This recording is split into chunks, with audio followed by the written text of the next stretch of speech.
Hey guys, what's up? Yeah, I know. I know. I know. So I'm always having to say this, but yeah, lately, between life, work, and desperately trying to find a new place to live, it's been nuts. We don't really need to get into all of that right now. I really need to just get back to putting videos on this channel. I mean, hell, there were videos I was supposed to put up a long time ago, but even stuff I had planned got screwed up. I got a video coming up soon. Some of the Patreon people have already seen my sneak peek picture of it. Got a video coming on soon on Kicks. I got to finish the filming on that. I had planned to do something for my birthday, which had already passed, August 30th. That went down the toilet because of some last minute crap that had hit.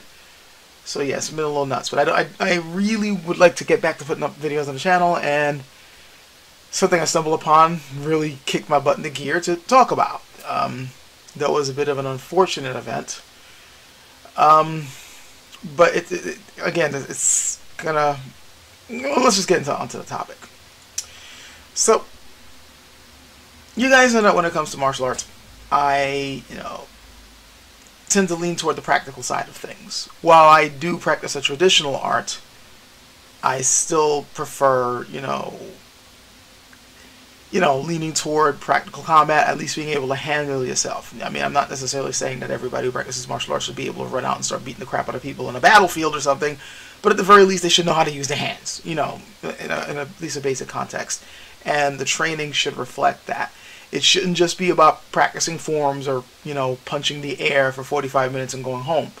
No, there's got to be drills, there's got to be conditioning, there should be two-person drills, two-person applications, and then you should at least have some skill in sparring.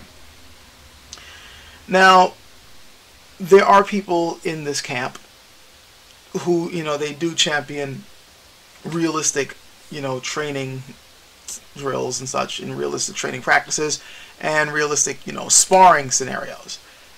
And that's all well and good. But then there's times when things go a little bit too far. And to make matters worse, you may also find people taking it too far and neglecting certain safety parameters. And that can lead to some pretty bad things, like what I'm about to talk about. It seems a little while ago, some dude who, some guy who was a sword guild instructor, I believe this was in Portland, stabbed a student through the eye and the brain during a sparring session. Yeah. According to the report, and I'm looking at it on the screen right now, so please forgive me for my eyes going down. I'm going to just try to summarize here. This is a 35-year-old man, says he was stabbed in the eye by his instructor during a sword fight class in the Milwaukee Elks Lodge. He's filed a $9 million lawsuit against his instructor. That's understandable, because it messed up his eye, but also, damaged his brain as well and shattered the bones in his face. He's legally blind, and he only has, basically he was stabbed in the right eye apparently, and he only has some vision in his left eye. That's probably from the brain damage. And yeah, it's just really, really effed up. Really, really effed up. And basically they said the accident happened basically because the instructor was going to demonstrate a move for the rest of the class, and then just jutted the sword right in his freaking eye. Didn't bother telling the student to put on any head protection. Didn't warn him what was going to happen. Apparently this happened last year in March, and yeah, he's suing him now. So it's a pretty messed up situation all around. But it got me thinking about the problems when it comes to training someone in martial arts, whether it be HEMA, whether it be Chinese martial arts, Japanese martial arts, whatever, whether it be with weapons or bare hands. The safety parameters that have to be in place whenever you're training. I mean, right away we can see right off the bat, like, if you're going to be demonstrating a move with weapons and you're jabbing toward the freaking eye, number one, you're not even bothering to tell the guy to put on head equipment. if you're going to be actually jabbing towards him, that's a big problem. Two, let's say that you are, okay, well, I'm not planning on tapping him with it. I'm just planning on, say, like, the camera's right here. I'm not going to touch the camera, obviously. So if I'm going to say, okay, I'm going to do a jab, this is basically how you do the jab. Notice where I stopped. Like, the camera's over here. And I'm not even touching. I'm just about to touch the legs. Say that's your eye. I'm going to demonstrate a technique. Okay, you don't have to put on headgear. I'm just stand still so I don't hit you. Basically, you want to aim at the eye. Gauge your distance. A good instructor can do that. They can pull, their blow, or they can gauge their range so they make sure not to hurt the other guy. This guy clearly, the instructor clearly didn't know what the hell he was doing. Or if he did, I don't know what it was, but that should not have happened. Another thing that leads to things like this, besides, ignoring things like safety gear and pulling your blows, or, understanding your range, understanding that you're demonstrating a technique, you're not performing the technique, you're not actually doing it to your student. There is a difference. Another thing is those who just take the whole realistic training and realistic sparring way too far, where it's like, okay, you got to train like it's for real, and the student comes into class, gets completely destroyed, and then has to, like, basically, mend wounds until the next freaking training session. It shouldn't be like that. If your training is having you constantly limping home, and it's all the time, and it's not just because your body needs to get conditioned, or, the general bruises that tend to happen when it comes to contact sports or contact martial arts or whatever, if it's not just the type of stuff you would expect, then yeah, there's definitely something wrong. Yeah, again, I understand. With martial arts, there is an inherent risk of injury. This stuff happens. I remember messing up my left knee for a while doing this stuff. I've ended up spraining, muscles in my legs from, doing a kick too high that I wasn't prepared to do, or, getting bruised. I remember one time I zigged left instead of right and got caught with a roundhouse to the face. These things happen. But the thing is, they're accidents. There's like, they're accidents, and then there's accidents, because even though I got hit in the face, but it wasn't like the guy was trying to hit me, you know what I mean? It was like, bam, oh, there was a bit of, a bruising, a little bit of a bloody nose, but it was just like, oh, no, I'm sorry. And it wasn't like, if it was like full to the face, it wouldn't have just been like me going, ooh, I would have been on the floor, probably knocked out, cracked bones, things like that. When we're sparring, you're pulling punches, you're not trying to hurt the other guy, because we're trying to train each other up so that when the scenario is real, we'll be able to handle it. It's like, you got to make it realistic just enough so that we have to have the right timing, but we're not trying to myrtleize each other. And if you are trying to put more strength into your blows, well, then that's what the safety gear is for. And even then, you have to be careful. Remember, you're not trying to hurt the other guy. You're testing your ability, and you're testing the other person's ability, so that, you better both, you're trying to train each other up. You're helping each other to grow. You're not trying to chop each other down. If your training, your practice, ends up having you guys whacking each other and grinding each other down, you're practicing it wrong. I really don't know any other way to put it. Some people might be telling me that, no, you got to train hard in some ways. You still have to be able to function after your practice session to be able to do this stuff in real life. If your practice session has you so effed up that by the time you're in a real life situation, you're too busy, like, oh my god, my joints is hurting, you won't even be able to do those techniques that you're training in. Right? To say nothing of the fact that, like, if you get badly incapacitated, you definitely aren't going to be able to defend yourself. Like, you're mending a broken arm because you went overboard, or your instructor or the guy you were training against went overboard. How is that, making you a better fighter? If you can't fight, it's like a waste of your skill. So, I'm noticing now with all these new schools popping up, there's always been an interest in martial arts, particularly among young men. And even among women who are worried about self-defense, or those who just are really interested in this whole, combat thing. There's always been an interest, but it seems to me that the interest in certain arts are beginning to grow. Like, HEMA is getting more and more popular.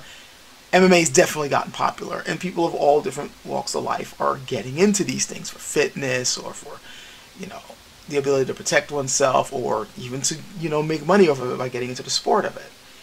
And it's opening up new doors and new avenues, and, you know, things are expanding. So you're going to see more and more people getting into it, and that's fine and all.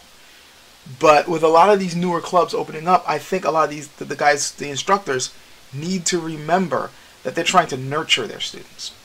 They're trying to develop their students. And that means you need to make damn sure that you aren't going to damage them. If your level of demonstration, if your level of skill is such that you have a hard time pulling your blows, or you aren't taking safety enough into account, you probably shouldn't be instructing.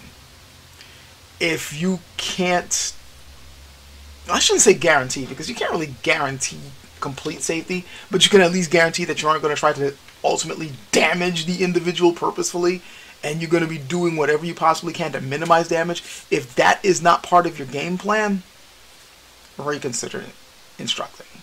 Seriously. And this could also extend to those who want to start a club, but they haven't necessarily been sanctioned or properly trained. Like there are some places, and you see this again in all types of martial arts. It's not just HEMA, it's not just, you know, traditional arts. I see this everywhere. You know, when you typically see people who have developed a certain level of talent, and then they're like, you know, I could open up my own club. Yeah, you could, but should you? Part of the reason why certain instructors get certified before they open up a school isn't just to learn the skill, but also to learn how to teach. At least they're learning from a good school or a good club. Because it's one thing to learn the arts. It's another thing to learn how to actually pass them down to somebody else. To have the ability to transmit this information. There are some people who are really, really good at this stuff, but they can't teach. Just like you got other people who are really good at passing on information, but they may not necessarily know the skill. You know, they probably are going to end up being like side coaches or something. So yeah, this is an unfortunate event. I feel really bad for the guy for the, you know, the damage that he had taken. The instructor, man, is he going to be in for a world of hurt, because I don't see how this. If he didn't warn the student, if there were no parameters in place, and he just jabbed it in, I mean, I don't care what kind of excuses he can possibly come up with. You know, he signed a waiver, all this other type of stuff. As the instructor, there's a certain level of safety that you're supposed to be able to provide for the students, and he should have known better. Either pull the blow, or better yet, like, warn the guy, make sure that you set it up so that things don't get hurt, or just put on the freaking helmet. If I'm going to be swinging a weapon at somebody's eye, and there's a chance that I'm going to connect with it, put on the freaking headgear. That's what it's there for. Or step away so that you can't hit them. You're just demonstrating the direction that you need to put it in. But just like, I'm just going to demonstrate the technique. Before I end this, that's the other thing that I need to touch on. There are just some guys out there who the only reason why they open up a school is just so that they can find somebody to beat up on. I'm not saying there's a bunch of them out there, but I've encountered individuals like this. Like they gotta beat someone up. Like they got these skills, and they're like, man, I can't, man, this is so cool. Look at this stuff this dude in the yoke, you know.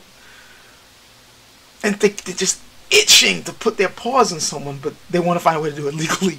So then they open up a club, and then they can beat up on their students all day. And you definitely need to look out for schools like that. Now, I'm not saying that this HEMA instructor is this sort of person. I have no clue what he's like. You know, for all I know, he could be like, oh my God, I can't believe I'm so sorry. He could be like that, for all I know. But I do know that I've bumped into guys who you can tell they're just itching to do this stuff to someone. You know, it's not necessarily about transmitting the skill. I mean, yeah, the training might be pretty good for the student, you know, in terms of learning the skill, but the only reason why they got this club is get over here. And you put them in there.